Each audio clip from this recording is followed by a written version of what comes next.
Yet, I mean, because right now it's kind of so decentralized. I mean, each financial person of each faculty does the hiring, so we're gonna try to now learn. This is the test, I mean, the semester where we actually learn, because we're gonna do it in one office rather than 10 people. Okay. And then by next summer, I'm hoping to be up and running very smoothly. And then all the changes. Alrighty. Hello, everybody. Good evening. Let me start by apologizing for starting a couple of minutes late. My name is Richard Isiama. I'm the president of the ECE Student Organization.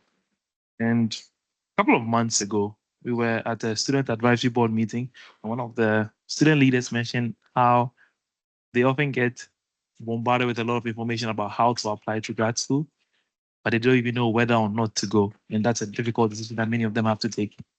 And so I was like, we should do something about that.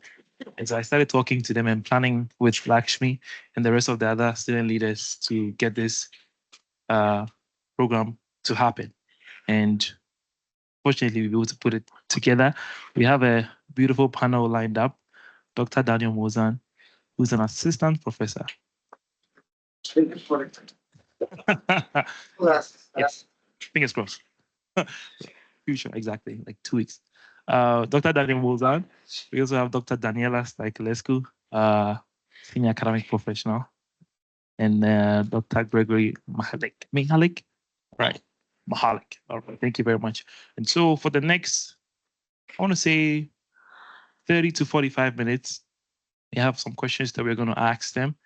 That would probably give you guys a good sense of their journey and the experiences they've had, and will probably help you guys with the situation you're in, and probably help you decide whether or not you want to pursue grad school. And also open the floor to questions.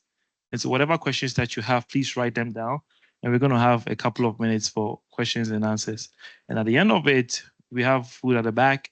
And so if you want to grab some food and just like stay around and just like have conversations with them, if they'll be available, and other grad students will be joining us shortly. And so if Lakshmi is ready to moderate and the panelists are ready to, You want us to there? please, we would love for you to sit in the front. All right. Thank you. Please give a round of applause as they come on. Please. Round of applause. Round of applause, please. Welcome them. Confused. All right. Thank you very much, Lakshmi. Over to you. So we've got a couple of moments. We are recording, but Okay, because I'm like. Yeah, same here. I definitely. Yeah, they're recording, so. Oh, okay, Thank you. so welcome everybody.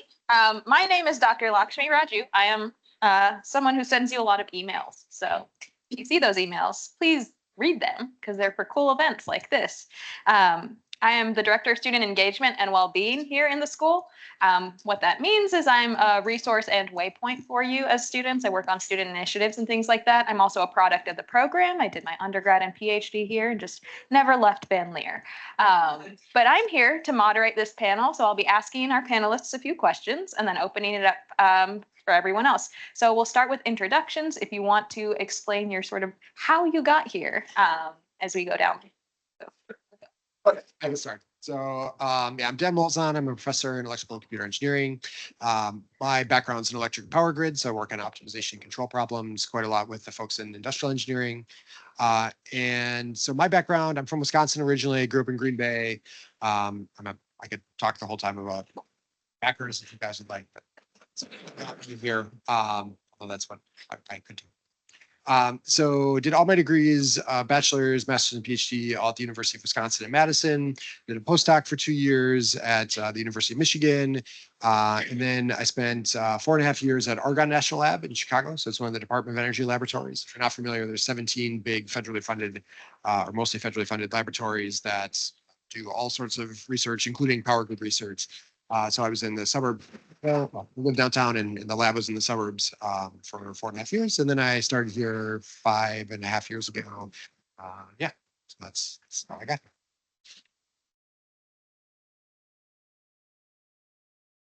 Hello. Okay. My name is Daniela Staikulescu. I'm a senior academic professional. I'm basically PhD student advisor. So I do the academic advising for most of our PhDs. We are the largest PhD program on campus for sure. have about 600 PhD students enrolled every semester. And I think we are the whole graduate program, the largest in US, in ECE here at Tech. I did my undergrad in Romania, which is where I'm from. And then I came here for my master's and PhD, much like Lakshmi. I graduated from this program that I'm in right now. And I worked a little bit in industry. I did some postdoc. And when I was a research engineer, I kind of realized that the best part of my job was dealing with people in the group rather than doing the research itself. So I got this job and I have 600 people to work with. And I guess I also am involved with master's program, but not as much as PhD, but I can answer, academic questions at least about both. So my name is Greg Mahalik, and I graduated from Yale with a BS of chemical engineering and wanted to start my own business. So I actually got an MBA, and that was my terminal degree. I got here through a different route. I worked in industry for 30 years, 30 plus years. And I like to divide my career into thirds. The first 7 or 8 years, I worked for a company that ran all the national labs for DOE. We basically were the sole source contract for Department of Energy. So we ran every national lab, Kennedy Space Center, all the nuclear depositories, everything that DOE did, we were responsible for as an entity. Now, the government got smart and said, we can't have a sole source. We should bid this out and maybe save the taxpayers some money. So they ended up giving the job to Bechtel when I left, at the time when I left, and they closed the site I was working at, which was in a beautiful location called Santa Barbara, California. It was a great place. I worked with a bunch of PhD faculty. I learned how to grow crystals, worked with folks that actually were one of the fundamental developers of silicon, going way back at some of the labs, Lincoln Labs and some of those places. So I grew up learning how to grow crystals. When they shut our facility down and decided to consolidate, I needed a career change, and it was a good time to be an engineer. Had a lot of opportunities, and I took a job working for Siemens Solar, and that got me into solar. And I worked for 20 plus years in the solar industry, and lived all around the world. Worked my way from a process engineer up to site manager, vice president of operations. I lived in the Philippines for 3 years. Worked all over the world doing that career, and I love that.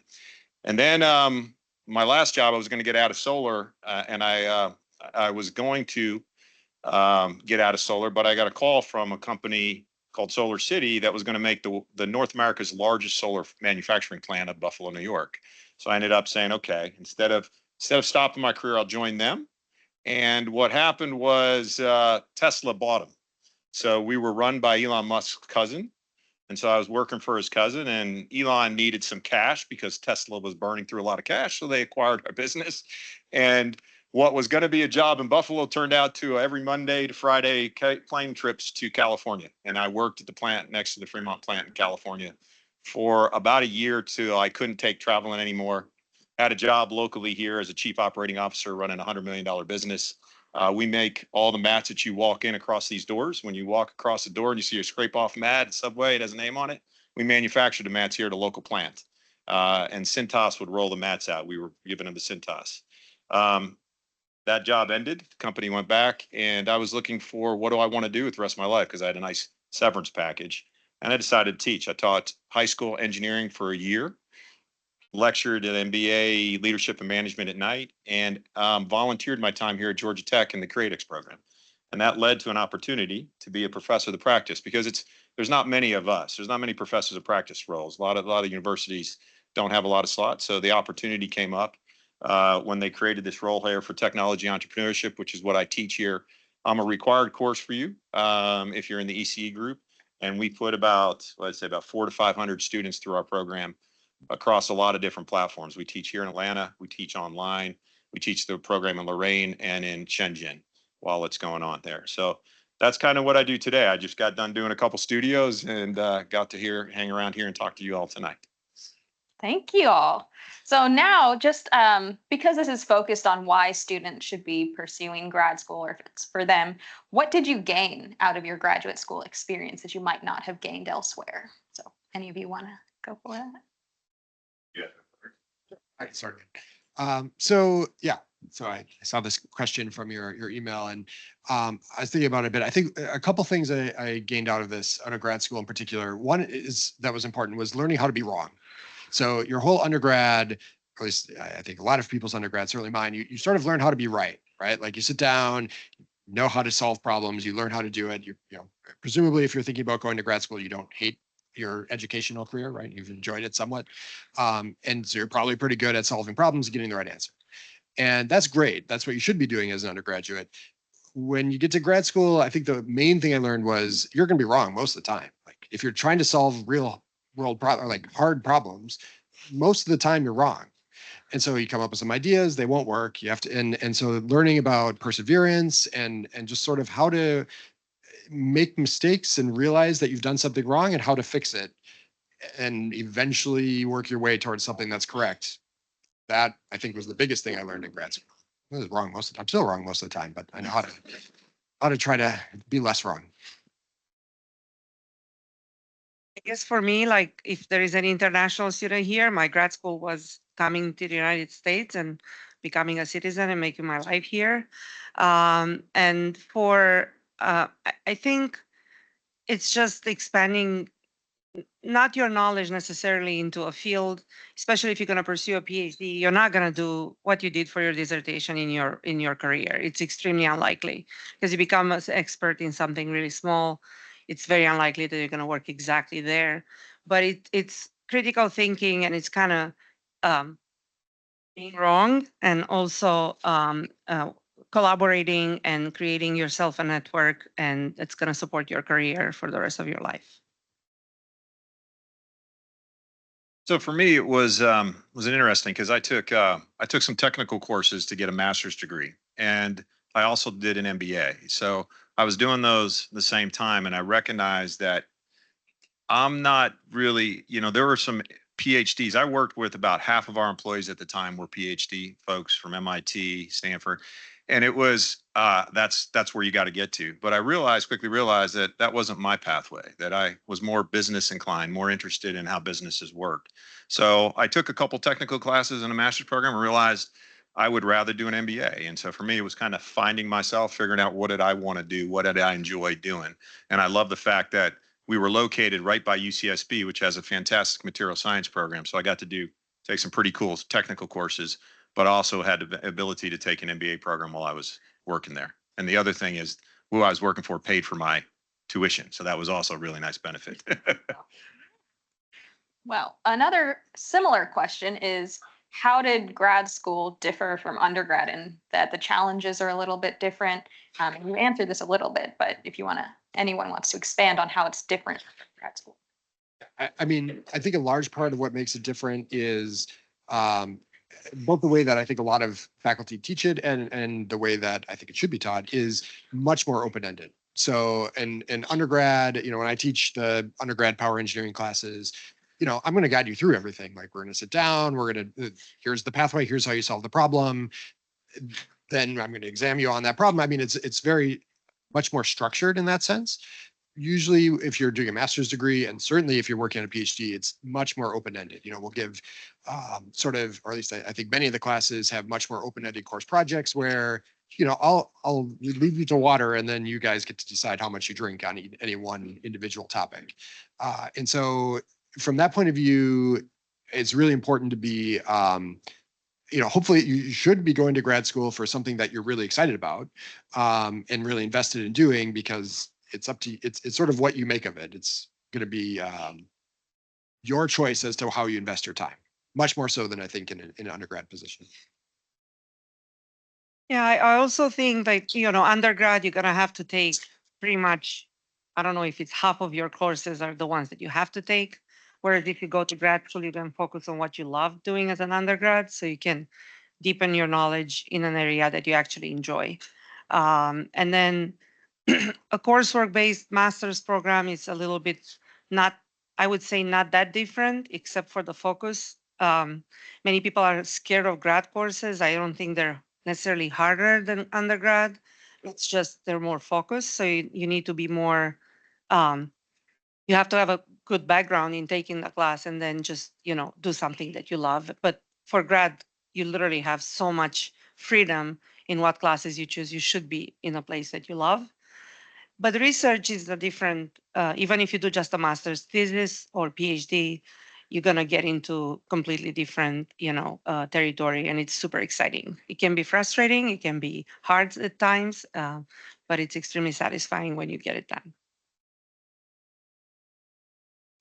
The only other thing I would add is I recognize that I was much more mature when I went to grad school. When I was an undergrad, I did a lot of things. I was participating in fraternity. I played football, collegiate football. I played baseball. I wanted to be part of frat. I took a chemical engineering degree.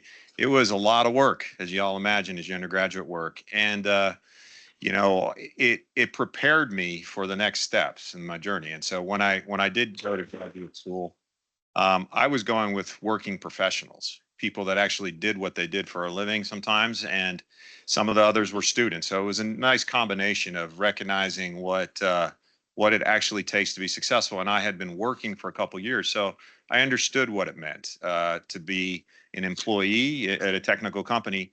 And so I was able to take out and extract from that education some very practical and applied things for me, which I think you get here. You get the ability to do research at an institution like Georgia Tech, and you can also do some applied research, and you can take away a lot of different things as a master. So you've got a lot more freedom as a graduate student to do those types of things. And that to me was very rewarding and appealing. And recognizing that my classmates are incredibly gifted people. And I share this with everybody, that the folks that are in my classes, the students around you, all have jobs at Apple, NVIDIA, Google, Amazon. They're working at the places y'all want to work for. That group of people going down your lifetime will be some fantastic contacts and resources for you. So it's not just the education, it's the environments, the ecosystem, it's the faculty, it's the student peers, it's the groups that we do. And this is the opportunity y'all get when you get to do some more school. It's just really fantastic and what you take out of it. And I didn't know that so much as a freshman. You try to take so much, or an undergraduate, but as a graduate student, I think you recognize and you appreciate that value more. Thank you. And as you guys are thinking about this decision, if you want to pursue grad school or not, it's also not a decision you have to make right away. It is something you can decide later on after you maybe had an industry job or another job that you want to come back and come to grad school. So maybe, Greg, if you want to speak on what that experience was like re-entering the academic world. Well, that's one of the reasons I didn't go the technical route, because it's how quickly you forget the math, right? That was amazing. Yeah, so it was it's challenging because you have another life, right? At the time, I wasn't married, I didn't have kids, so I didn't have that responsibility. But I had income, so I had a lot of ability to go do things, right? So I had to make choices. What do I want to do with my free time? I mean, do I want to commit to getting this education? Because I already have a good job. I mean, I thought I had I did have a fantastic job, and I loved what I did. I got to do research with other PhD folks, grow crystals that no one had ever grown before, and this is cool for me. This was fun. So going back into the environment of school, saying, how is this going to benefit me down the road? Certainly, there's economic benefits, because the company that I work for, which was a DOE contractor, very much like government, if you get a different degree, you get more money. So there's that portion of it that always is attractive.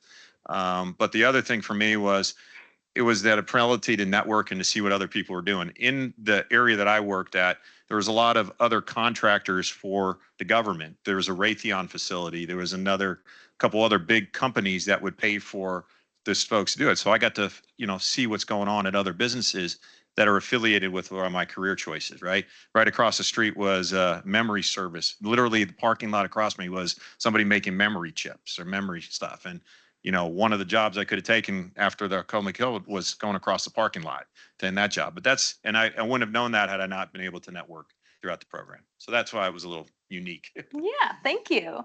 And then as you're thinking about grad school, you have sort of two major options, a master's degree or a PhD degree. And a PhD program is very research intensive. One of the biggest decisions you make when you're doing a PhD is what research lab you're going to choose and what advisor will be your mentor throughout that process. So maybe Daniela and Dan, if you want to speak on how you find a research advisor. Yeah, so I am one.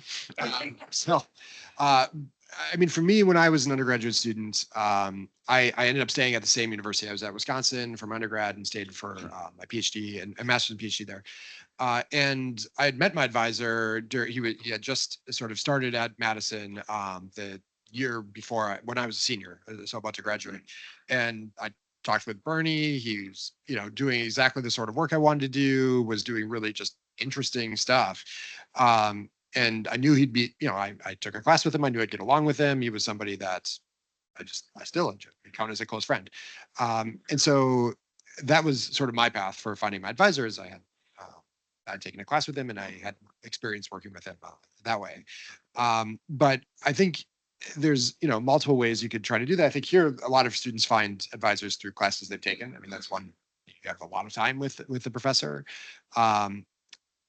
That doesn't have to be the only way. We get lots of emails from students asking to join our research groups.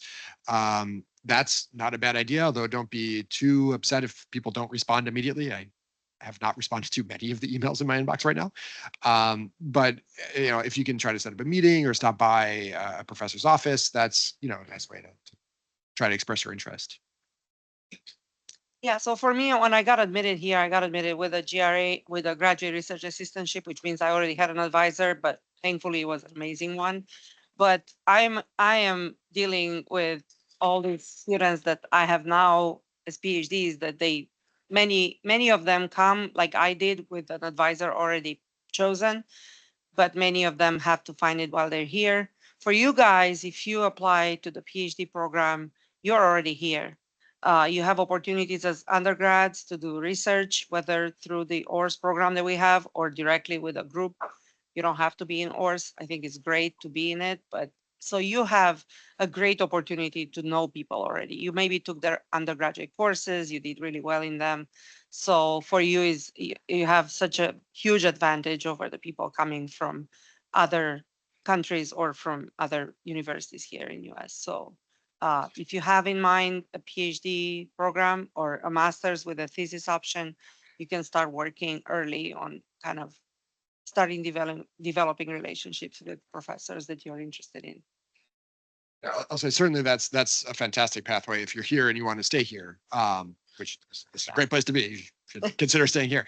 If you do decide to go elsewhere, or looking at going elsewhere as well, and that's not a bad idea either. You should. I'd suggest applying, somewhat broadly as to where you want to end up. One other pathway is so look at which papers. So go to you know how to use their net. Go to Google Scholar, see what sort of topics people are working on. You can ask your professors here to say, I'm interested in this area. Which groups would you suggest? I mean, I'm happy to give suggestions about people that I could tell you a whole bunch of folks. If you want to work on power engineering stuff, I think we have a fantastic program here. There's great groups elsewhere, and I'd be more than happy to tell you about other places to go. So get some advice from other faculty on where to go, and then look through the professors' websites, check out just the titles and abstracts of their papers. And, is that something you would be interested in doing? Thank you. And also just to add on to that, if you want to talk to graduate students in those groups to learn more about what they're actually doing and their experiences, just so you can get a more fuller picture of what's going on and see if it meshes with your interests. That's also another addition. So sort of switching gears a little bit, are there any misconceptions about grad school that you hear that maybe students come into grad school with or you yourself had that may or may not be true? I think I mentioned the course. I did my undergrad in Europe, and I thought grad school here was not easier, but so much easier for me to go through. It was the style. I mean, teaching homeworks, midterms. You were always tuned to the class, and a lot of projects, a lot more practical.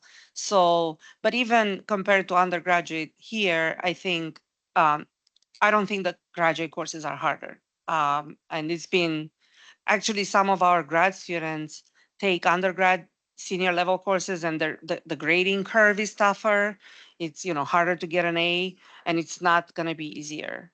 Depends on the class, depends on the instructor. So I think it's just if you went through undergrad here at Tech, honestly, successfully, I think you can take grad school anywhere in US. So that's the one I can think of, maybe, the first one. Yeah, I don't have much to add to that. Yeah, I mean, I can back that up at least. So like, if you can take a 4,000 level ECE course, you will do just fine. And the number stops mattering a lot after that point. Okay, I think this is a great time to break into if you guys have any questions for any of our panelists. Just like raise your hand, just ask your question. Don't all raise your hands at once. Yeah.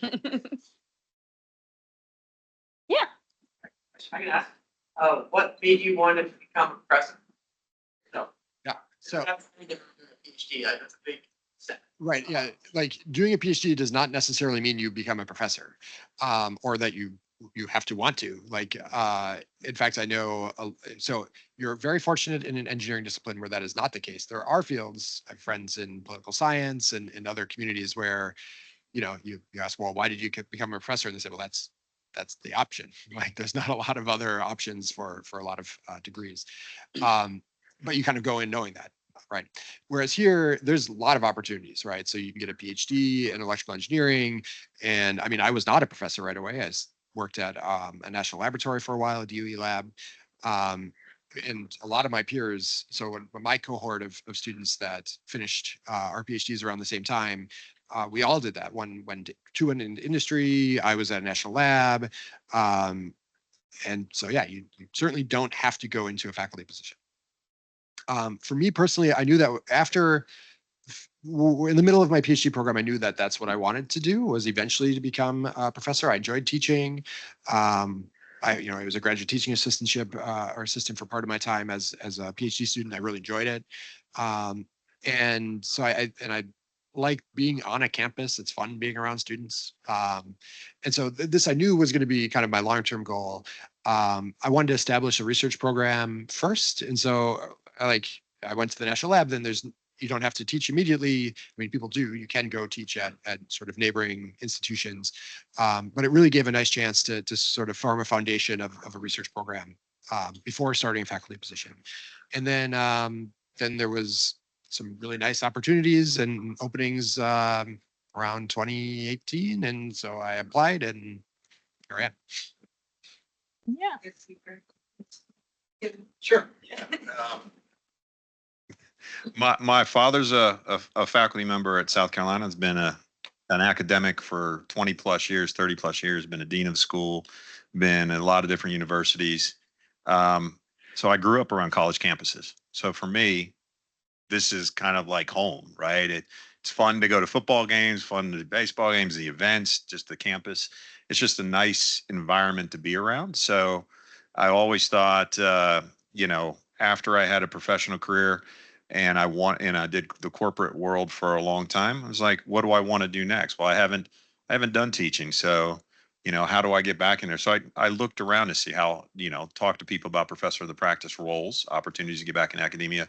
But I found that there was a pathway into high school. There's a lot of demand for engineering skills, STEM in our high school systems need folks like you. So it's a fantastic career path. My mother was a teacher. I have other family members who were teachers. So I always thought it was an aspiration of mine to be able to do that. I also was interested in making a lot of money in the corporate world, which I made a good amount of money, right? You don't make the money as a faculty member that you do out in the private sector. It's different, right? It's fundamentally different. But I did that for 30 years. So I accumulated enough income in my life that for me, it's not about the money. It's not about the paid package. It's about doing what I want to do. And I choose to be here. I enjoy it. And as Daniel said, it's a fun environment. Y'all are brilliant, right? Being around these ideas, and then we're fortunate to be at Tech where they give us the opportunity to work with startups, CreateX. So I get to practice my business acumen with environments and teams and startups while doing the educational and sharing stories from my career. So for me, it's a fantastic environment, and I love what I do. Maybe I can add on to that quickly, just to echo that point.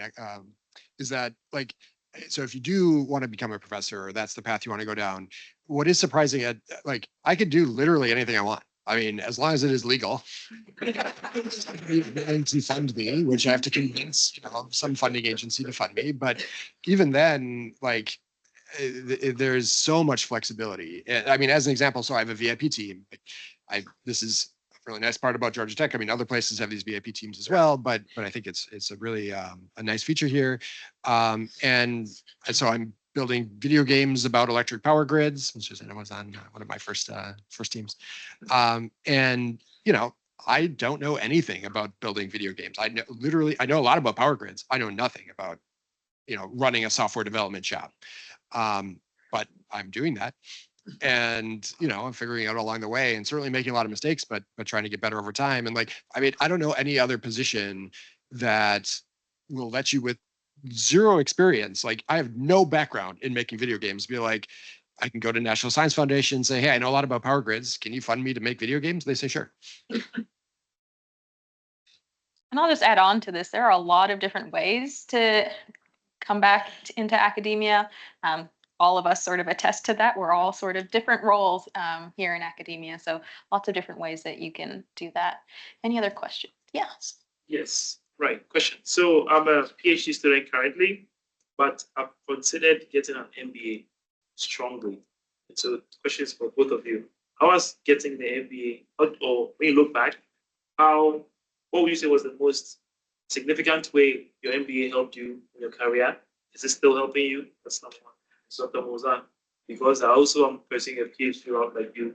How was your master's public affairs helped you, like up until this point?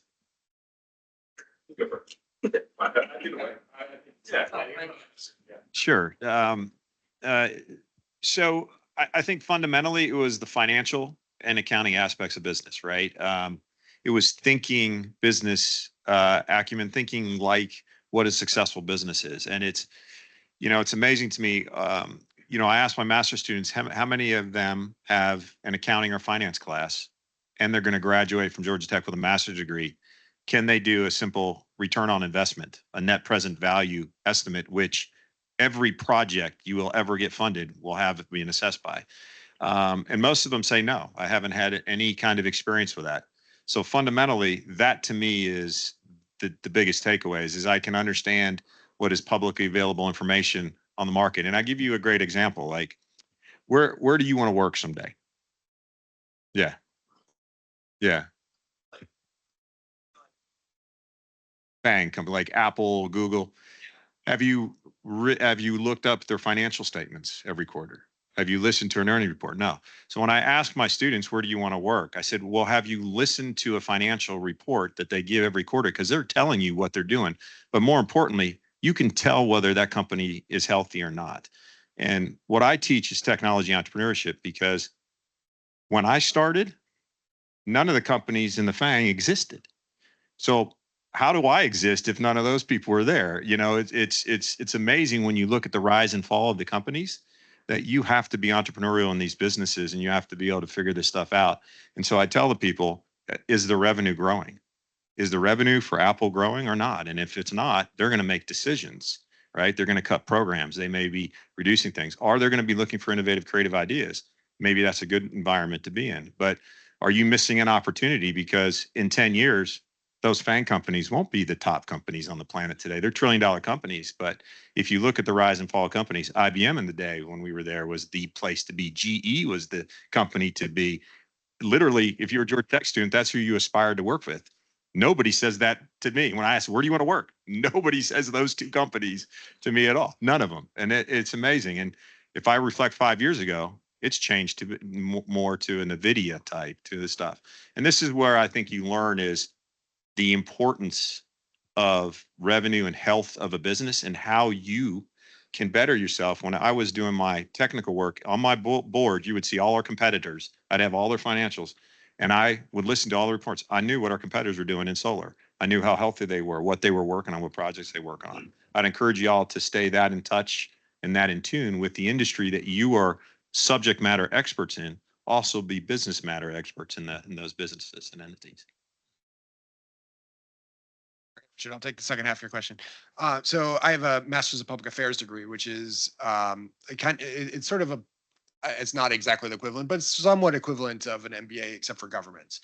And so you learn a lot about, sort of the business of government and how does regulation work and policy making work and this sort of thing. And for my field in electric power, that's a big deal. It's a regulated industry. There's, a lot of the ultimate decisions that get made and the things that can work and not work come down to, government policies on different aspects of the industry. And so that was something I really wanted to understand. I will say the other components of that, though, that have been really helpful for me personally is, how do you and I think this is similar for an MBA, how do you organize a team? And how do you sort of put long-term plans in place and execute on them and these sort of things, which, is things that hopefully you are learning as undergraduate engineers, but also, is something you can't learn enough of. Just to add on to that, anytime you go out and seek information that you're interested in, it's always going to benefit you. You don't know if it'll actually be like the actual information or the people you meet, or just, the things you do, or even just having that information in your back pocket for a rainy day. Anytime you go out and seek things that you're interested in, it's always going to benefit you. Any other questions? Yes. Going back to the previous question about why you guys became a professor, are there reasons specifically why you left industry? Because you guys named things that brought you to academia, but other things that drove you away from industry. It wasn't for me. I didn't like the structure, the power structure, it didn't ring a bell at all for me. It was very easy choice. I mean, for me, I knew that eventually this was something I wanted to go back and do. I really enjoyed my time at the lab. I still have affiliated appointments there. A lot of my good friends are there. I work very closely with folks at many of the labs. I mean, you do have differences in flexibility and funding, for instance. I mean, here, the state of Georgia is very kind to pay my salary for 9 months out of the year, and I'm very confident that they will continue doing that. Whereas, at the labs, it's all soft money, meaning that we had to raise our own funding in research dollars every year. Times 3 or 4 or 5. And so there's just different stresses and different advantages, disadvantages. There's no one position that's like, this is great and there's no downsides. Yeah, my main motivation is, I'd had a long, successful career. It was 30 plus years in industry, worked for a lot of different companies, learned a lot. But every company is different, right? I have been bought and sold, right? Our company's been acquired. All of these changes create stressors in your life that, Georgia Tech is not going to be acquired by some company down the road, right? We're not going to all of a sudden turn into the University of Georgia, right? That ain't going to happen. So this is the reality of the corporate world. And as I mentioned, if you're there for 30 years, you're likely not at one company. If you are at one company for 30 years, that's an amazing feat because most people change about 5 to 7 times in their career, right? And it's either forced change or because you're not satisfied with what's happening, or the opportunities have dried up for you within that company. You want to go do something else, and it can get stagnant too for a little bit. That you want to change a pace, right? It's the things that I love about what I did. I mean, I loved what I did in corporation, but I love the people, right? And I get to work with people here every day. Sometimes in corporate world, you're working on projects less so, and so for me, I really gravitated to that. So that was another reason that I kind of decided to do this. I really enjoyed working with people, and every day I get to be in front of students when I'm here every day, right? Versus some other times I might be looking at machine data, right? Or what's the output that we got from the equipment sets, or getting on a plane, which is not as much fun as everybody makes that out to be. Yeah, and you can definitely choose between industry and academia, but you also don't necessarily have to choose. There are a lot of intersections between industry and academia. One big example here is GTRI, the Georgia Tech Research Institute. So if you work at GTRI, it's a little bit more the industry arm of Georgia Tech, but you still have the opportunity to teach classes if you're interested. And just as Greg mentioned before, if you're in industry, you can get an adjunct or lecturer position at various places. Or a lot of our faculty also have their own startups. We have something called Venture Labs, which is where they get to, create their own startups. And so they are both faculty and maybe CEOs of their own businesses. So there are a lot of opportunities to be in that intersection if you're also interested. I'll say there's, at least in our group in the power and energy area, I'm one of the few people that doesn't have a startup. Many people can. question over here. Yeah, actually, on that note, I'm currently a PhD student. What advice do you have for someone who potentially wants to start their own startup after completing graduate school? Yeah, Right, yeah. I absolutely. I would not wait to after graduate school. The ecosystem here at Georgia Tech is incredibly vibrant and here to support your dreams, right? Venture Labs, if you have, I would encourage you to talk to Venture Labs and have a conversation. They'll provide you funding.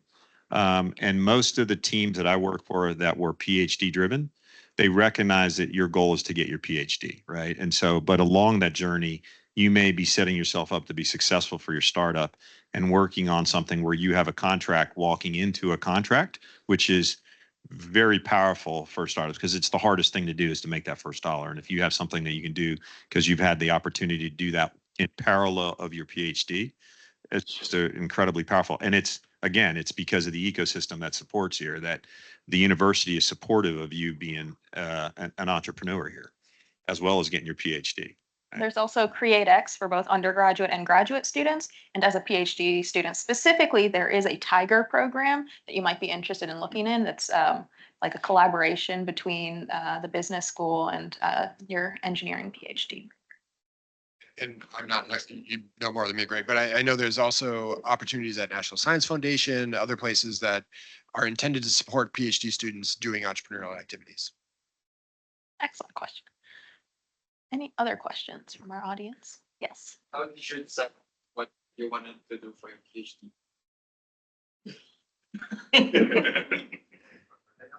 I think for me was, when you apply to grad school, I think it's for us here. I'm sure it's other universities. You literally pick some areas of interest.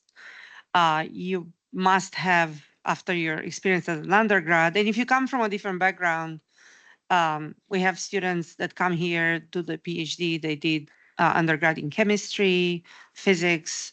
If you're in that category, you're probably going to end up working on sensing and, for physics, maybe nanoelectronics. And so you will have a little bit of an idea what you want to do.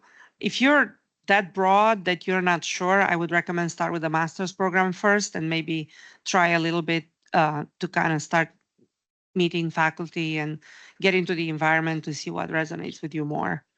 But for me, it was clear there were a couple of things that I was interested in. Yeah, I mean, if you're going to spend 5 years doing it and become the world expert in something, you should be passionate about it.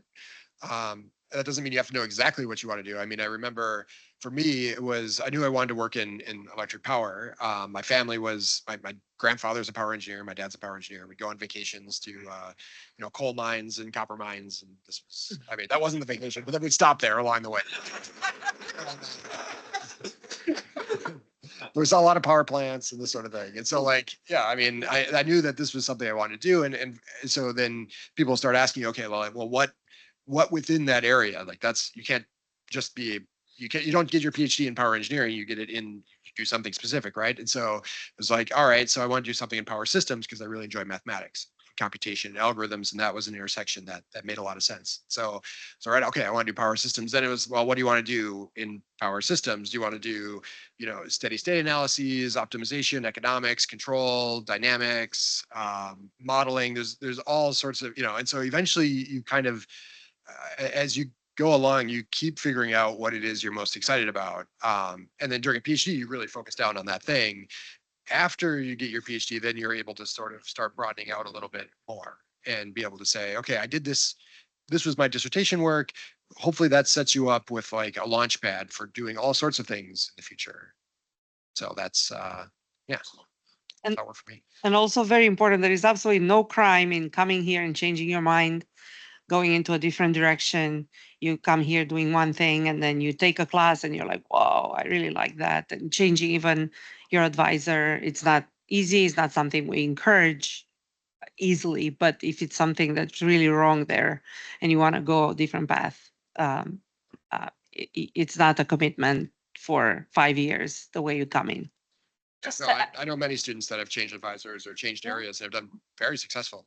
Just to add on to that, you can also sort of grow your project, like in a way, like if you're, for example, doing power and then you want to maybe look into more sustainability things or things like that, you can also gain some of those things by having like a co-advisor and bringing more different topics into your work if you're interested. So you're never pigeonholed. This is just a chance for you to learn and do a project and get good at research.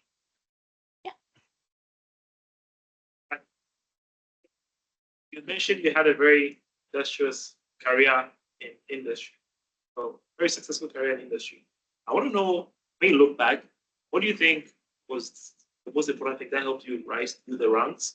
And even as you were at the top, what did you look for in people who you were promoted up? Because I think that that's something that is particularly important to me and a lot of other people. So, like, what do you think you did that made you stand out that helped you be so successful? Yeah, it's pretty simple. I'm a problem solver, right? So you walk into a manufacturing plant and there are problems every day, are opportunities, the way I look at it, right? And every time we solve something, think about like we're harvesting some gold, right? And we're getting richer as an organization because we're figuring out how to do something that somebody else may not have done. So every day we go in there and we solve a problem and somebody wants to do what we're trying to do, they have to figure out the same problem. We have to be better at it. And an example of when I managed manufacturing teams, I would tell everybody the sun doesn't sleep or set on my engineering team. And that was true. 24/7 around the world, I had engineers working on the same problem. So you may go to bed here, they're waking up somewhere in Asia, they're waking up in Europe, they're waking up in the Americas. Somebody on our team is working on the same SPC charts with the same equipment sets, duplicating the stuff and figuring out how to be better at what we do so we stay that much further ahead of our competitors, right? So for me, it's the ability to problem solve, the ability to identify your competitive advantages as you problem solve. But those skills create opportunities. So if you're a person that they can go to and say, hey, we have a yield issue, can you go address that? Then you get a group of people. All of a sudden you're working with other people you get to know, and they identify you as a person capable of addressing an issue. That issue is no different than, and we have a revenue gap. Let's go fill that. The challenges are different, but the processes of how you solve problems are the same. So after solving hundreds and hundreds of problems, you get a lot of skill sets and experiences that allow you to walk into, for me, I walk into a manufacturing plant.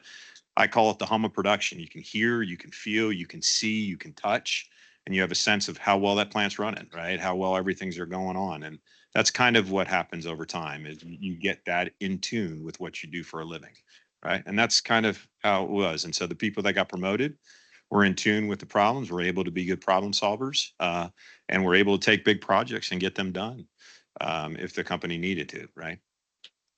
Does that make sense to you? Yeah. And I have not like full-time worked in industry. However, if you have ever been in a group project with anyone, you can sort of see the people that you would like to work with and the people you would not like to work with simply by how they communicate. The people that just never tell you if they're working on slide 4 or not are not the people you would want to work with. So that's also just a thing to keep in mind. Yeah, maybe to build on that, Lakshmi. So especially if you go down a research career pathway, whether that's a faculty position or other types of research positions, it's you have a lot of flexibility in these sort of roles, and part of that flexibility means choosing who you work with. And so I get to choose who my collaborators are, who I write grant proposals with, who I work on projects with, which students that I take onto my research team. All this sort of stuff is things I get to choose. And so a big part of that is, be somebody other people want to work with. I mean, I've been fortunate to have a lot of really fantastic collaborators. And I mean, I think a big part of it is not because I have the greatest ideas. I think it's because I like working with other people and they like working with me. I think you might stress choosing when not to go to grad school very well.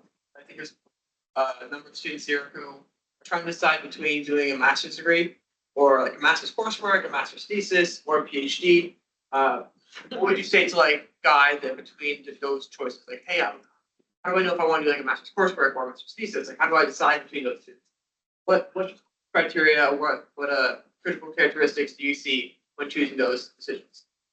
I think the coursework is a little more predictable or controllable. You go to class, you do your homework, take the final, you do the projects, you're done. Thesis is a little bit more open-ended, and with the thesis, you get to focus a little bit more on one thing. It's the equivalent of 4 classes, so you will do more of something. With the coursework masters, you can be a little bit more broad maybe and get a little bit of knowledge about many other things. So it's a little bit less predictable in the way that you might not finish it in the, whatever semesters you have. If you pay for school, if you don't have an assistantship or a fellowship, you have to tune yourself exactly to spend exactly 30 hours worth of money. Whereas with the thesis, you might end up spending 33, which is $5,000 more. It's something that might hurt your pocket. So I think but it's definitely more exciting if you like to do research, you might end up with a publication, you might end up going maybe to a conference. You will have an advisor, you're gonna build a network through that advisor and your colleagues in the group that you work in. So many people decided to do one or the other and change their mind, which is perfectly fine. Yeah, I can say for at least me personally, when I was finishing my undergrad, I thought I would do a master's and, maybe a master's thesis, maybe research or a coursework master's. I wasn't sure, but I was like, I just don't know enough. I took all these classes. It was a lot of fun, but, we just scratched the surface of, even at the equivalent of 4,000 level classes here, like I barely, this can't be it. Like I can't, this is not enough. And then, so I'm like, I'll stay for a master's. And then I was working on my master's coursework. And I thought, well, I really like doing research and maybe I should stick around for a PhD, and got hooked on a problem that I really found interesting and stayed for a PhD and did a postdoc. And now Just to add on to that, if you're deciding between a coursework and non-coursework masters, you can look at the curriculum. And if there are just like a lot of classes that you want to take that would fit into the non-thesis masters, you can make that decision. So a lot of students just sort of stick with that because they're just some graduate level courses that they want to take before they're done with their education.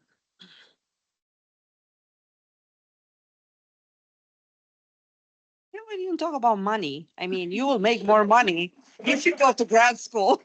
I don't know if we should have mentioned that. But I think it depends on I think I've seen some number recently. I think PhDs were 140 to 170 start salary. And masters would probably be 20, 30,000 less, maybe. Depends, of course, if you go to industry, academia might be different. It depends on the university, I guess. Yeah, Um, that's a very good point because the Lesbian conference last year, I met a lady. I was working with Georgia Tech Seed Office trying to recruit people to come to grad school. I met a lady who was there for Boeing. She was an engineer at Boeing and she had a bachelor's. I'm like, oh yeah, come to grad school, come get your master's at Georgia Tech. She's like, nah, I'm good. And I said, why are you good? And she's like, because getting a master's has not helped her in any way. Being in industry, it was probably like a Boeing or something. And so It depends. okay. Getting grad school can increase your starting salary, but that doesn't necessarily mean you would never get to that salary. Mhm. It just means that if you didn't do the grad school, it might take a little bit longer to get to that salary. But again, it also depends on the types of jobs you're looking at. So some jobs where it's like, oh, you don't necessarily need the master's for the job. They might not give you a boost for having the master's degree, but it really depends on the job. But we're talking about really your starting salary is a little bit higher if you have a grad school degree rather than just coming in with a bachelor's. But that doesn't necessarily mean you would never make that amount of money. It's possible. It might just take a little bit longer. Yeah, and also career opportunities. I know people who come back to get their PhD because they want to go corporate, top corporate, and some positions will require, experience in research, and they need that degree to become CFO, or not CFO, probably CTO. There you are. So it would be rare that you wouldn't be hired because you're overqualified, rather than, getting into a position where you have more options to choose as a career if you have more skills and more set skills to like solve problems. That's what, again, you finish your PhD, you're not going to do that little thing that was in your dissertation, but what you're going to be as a candidate to a job as a PhD is that you can take a problem and just go at it and become an expert and bring something new to it that nobody solved before.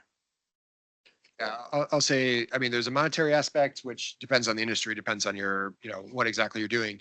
At the same time, what I think is maybe, at least for me, equally valuable or more valuable is the flexibility. So I knew a lot of folks that I can speak from the labs, the DOE labs, most specifically, where there'd be a lot of folks with, bachelor's degrees, a lot of folks with master's degrees, a lot of folks with PhDs.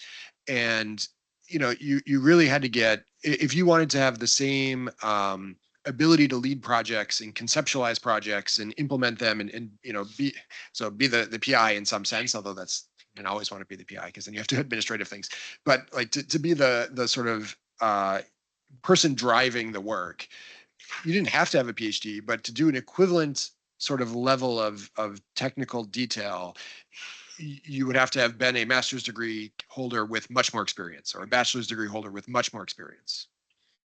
The usual cutoffs, like bachelor's with 7+ years, master's with 3+ years, and then PhD with 0+ years. I think that's the usual. I see with DOE labs do that. Yeah, it really depends on like what exactly those years were doing, and but They think relevant experience. yeah, it's if you have a PhD, you will be able to lead projects. I think also the internships you get as a master's or PhD student are higher quality. I mean, they're a higher level internships. So the opportunity you get through an internship to get a permanent position offer from a company are going to be for a higher paid and higher, level job. So I interns all the time at the labs, and you were doing my work. I mean, you were.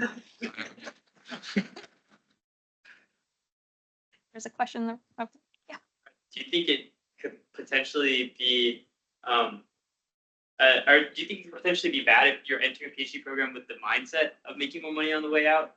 You emphasize like the importance of passion, and so just wanted to know your thoughts.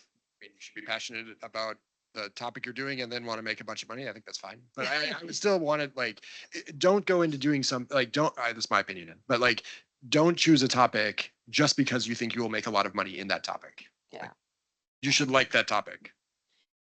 A PhD is a more of a commitment than just having a full-time job. So it's not easy. It does get difficult because you're trying to find your project, trying to make progress, all of these things, trying to make sure you have funding. And so if you don't go into it with really as much interest as you can, then it as with anything, interest sometimes wanes and ebbs and flows over time. So it just makes it a lot harder to finish if you don't go into it really interested in it.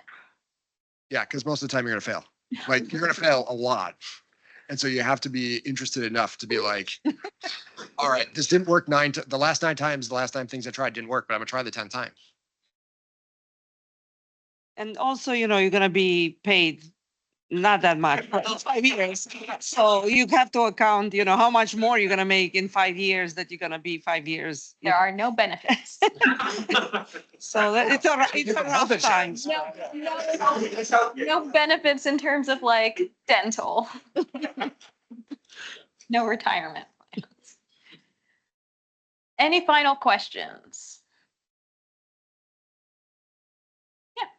I'm sort of just asking questions, just if I was undergrad, just what I would have asked. Greg, you mentioned that you were working before you started your MBA, and that you got paid for it. So if someone knows that they want to go into industry to get a master's degree, would you recommend them getting a job first and then the job help pay for that master's terminal degree? Or do you think just getting the master's degree first, then getting to industry is the better path? So I think it's a personal choice, right? I think it's very personal for you. What's best for you may not be what's best for me and the opportunities. But because I teach all the platforms, my distance learning section, they're all working professionals. They're taking the same course that I'm teaching to Atlanta students who are looking for internships, right? So they're at Northrop Grumman, they're at Apple, they're at all these other places saying, I want to get my master's degree. We see them in medical science and all kinds of stuff. So they are taking it for different reasons. They are taking it because they're interested. Some of them because, hey, I get a pay raise, but other ones say, I always I'm what I'm doing at my job. I really didn't get to do ECE stuff. So I want to learn about that. So I'm taking this opportunity. And by the way, I'm benefiting my company. So the question to ask is, what do you owe them?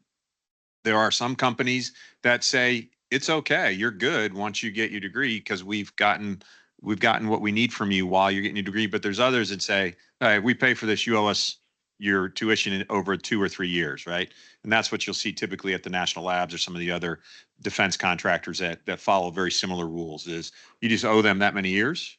So within that time frame, if you're happy with where you're at, and to be honest with you, most everybody that I talk to, and I talk to all my students, they're happy doing what they do. They like what they do. So they're not taking this ECE course so they can go get another job necessarily. They're taking it because they see opportunities with the education they get.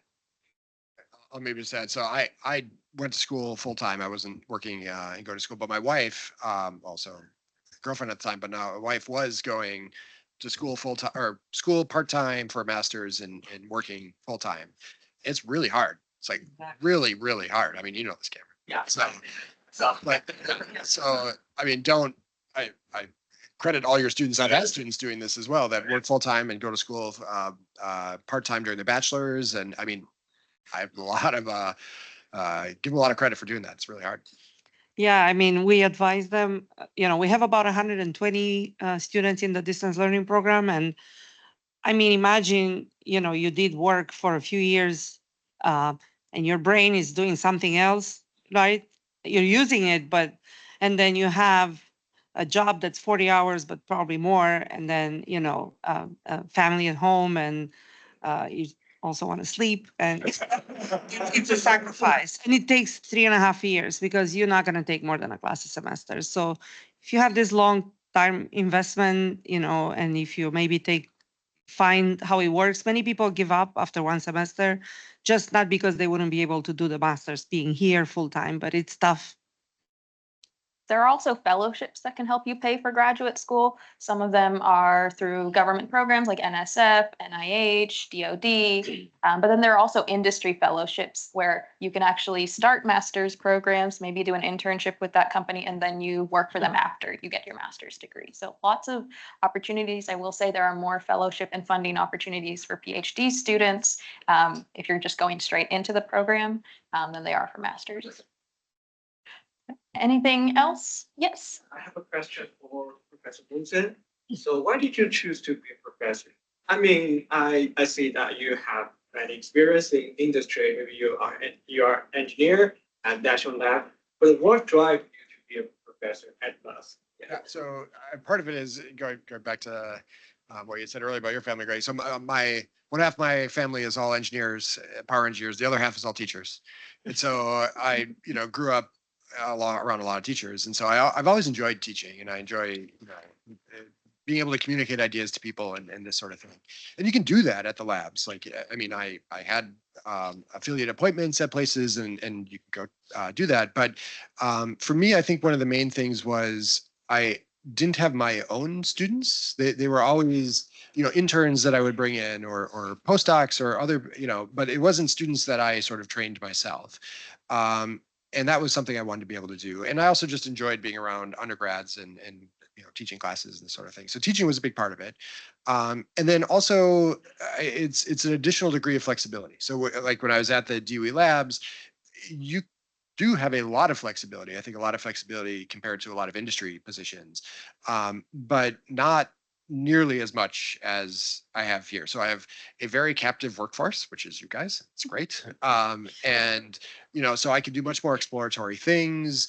I can have students work for independent study credits during their undergraduate degrees and explore ideas that I couldn't get funded through or easily funded through DOE or NSF because they're not mature enough ideas yet. I can get funding from other places that wouldn't necessarily fund the DOE labs. But I mean, ultimately it comes down to the students. Like that's I suspect why both here as well is it's really fun being around students. It's just something you can't get elsewhere. Yeah. I think that's a great way to segue into the final question is what's one piece of advice you would leave these students with as they're making these decisions? So I think if you're considering going to grad school, either I think for a coursework master's, then I would really check out the like course offerings and the people that are, go to a place that has a good program in the area you want to go, right? And make sure you do your homework on what that place is. If you're doing a research master's or a PhD, so I think it's probably fair to say, or the advice I usually give to grad students that are considering where they're going to go is that your PhD advisor is going to make 90% or more of the difference, the value in the program.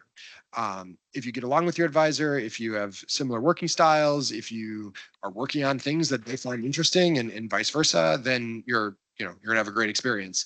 If you don't, you're not. And so I would, like, if I had the choice between going to a place that was, incredibly highly ranked with someone that I didn't get along with or wasn't the right fit as an advisor, I would much rather go to a more low ranked university with someone that I did get along with. Here you don't have to choose. We have a highly ranked program and fantastic people here, but that is really important. Is your advisor really matters. So I think it's follow your heart. Also, I mean, you have to calculate, your future. You have goals, but don't go to a place like not only even grad school, or PhD or masters. Do you really want it? Can you see yourself there and being happy and doing? I say to all my students, at least 50% happy. Because you gain something. You gain a degree, you start your career, but you cannot just be, in a place where you're not happy. So I would just and don't be afraid to be wrong or to change your mind about the path you're in, and either come to the PhD program, maybe 2 years in, you figure like, maybe I want to go out in the world now and be an engineer, maybe I'll come back or not. Or the other way around, you start a master's program and you want to do more, or you change your advisors or whatever. So Can I add on to that, Danielle? Yeah. So, I mean, when I was a PhD student, a grad student, I loved grad school. I had a great time. Like, I mean, I was doing really fun research. I was in my home state, so that was nice. I could go visit family. My brothers were undergrads at the time while I was in grad school. We got lunch together. I went to football games. We had, way too much fun before and after the football games. Like, I had fun in grad school. I was not like, a nose to the grind. I mean, we worked hard, but I had a great time. Yeah, I'm going to echo a little bit here and say it just a little differently. For me, it's enjoy the journey, right? Whatever your path is, whatever your selection is, whether you go to graduate school or you choose not to, enjoy the journey. And then I'll leave you with these final words that my boss told me once. He says, Greg, every 6 months, you're going to have a once in a lifetime opportunity come in front of you. So that's true in life. So it's amazing as I reflect back on how many times I thought, wow, I'll never get this chance again. And it happens a lot in your life. So enjoy the journey. Whatever decision you make today, 6 months from now, you can make a different decision. So that's the reality of the world. You are in charge of your future. So choose for yourself, to Danielle's point, to be happy, to be satisfied, to be fulfilled in the career choices you make. Thank you. And if you're interested in learning about the application process for grad school, we are doing an info session in November. If you want to stop by, get your questions answered to prepare for graduate school applications, please come by. But I would like to thank all of our panelists for answering all of these questions. And we will be sticking around for a little bit to answer any questions. But thank you all for showing up. I appreciate it. We did a big picture. Get that done, you guys. Yeah. On the ground.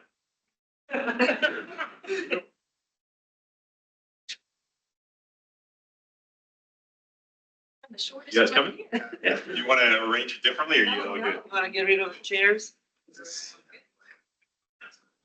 LinkedIn as well? Let's go LinkedIn, yeah. All right, 1, 2, 3.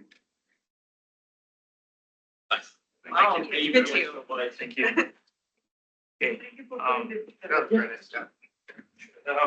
So Yeah, so thank you. So we have enough food for everybody. And I don't know whether the panelists will be around to stick around, just like have further discussions if people want to talk to them and ask further questions. But I thank you guys very much for coming. I really appreciate this and enjoy the rest of your evening. All right, we have the room to like 7, so you're good. Thank you.